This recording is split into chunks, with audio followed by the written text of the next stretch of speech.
Salut, c'est Natacha. Aujourd'hui, je vous propose de prolonger notre voyage virtuel aux États-Unis grâce à 3 romans. Ça a été difficile de faire un choix, mais bon, il a bien fallu et j'ai sélectionné pour vous des lectures qui m'ont vraiment profondément marqué. Allez, on y va, let's go!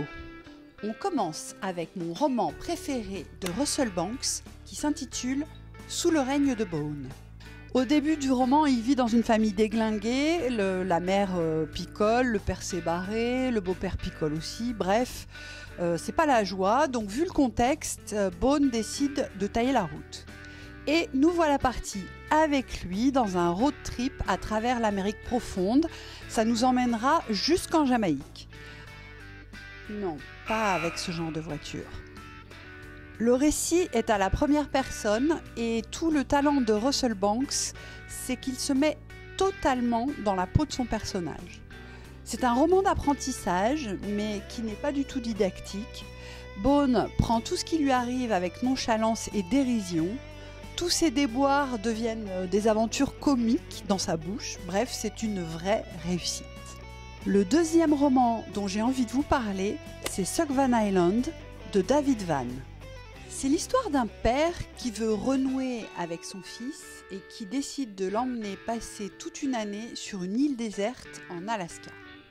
Alors au début, c'est l'été, on se dit chouette, on va passer un bon moment dans la nature sauvage du Grand Nord. Pas du tout.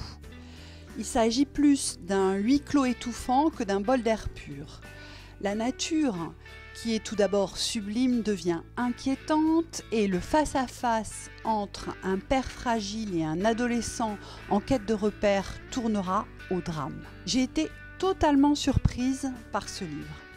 On sent que l'auteur a écrit cette histoire avec ses tripes. C'est déroutant, mais j'ai beaucoup aimé. Le dernier livre que j'ai envie de vous présenter, c'est My Absolute Darling de Gabriel Talant. Attention, chef-d'œuvre, c'est pas moi qui le dis, c'est Stephen King.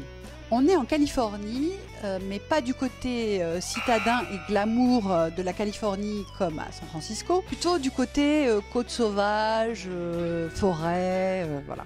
L'héroïne, une ado surnommée Turtle, vit avec son père dans une baraque délabrée au bord de la forêt.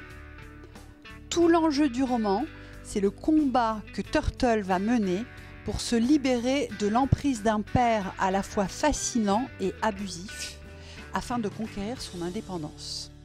L'auteur n'évite pas le sujet de la relation complexe et incestueuse entre les deux personnages, mais il l'aborde avec beaucoup de justesse. Je me suis laissée complètement emporter par la lecture, j'ai eu peur avec Turtle, j'ai pleuré, j'ai espéré avec elle. Bref, ce livre m'a totalement bouleversée. À lire absolument. Si ces livres vous intéressent, je vous mets tous les liens en description. Bye bye les cow-boys, à bientôt pour de nouvelles aventures.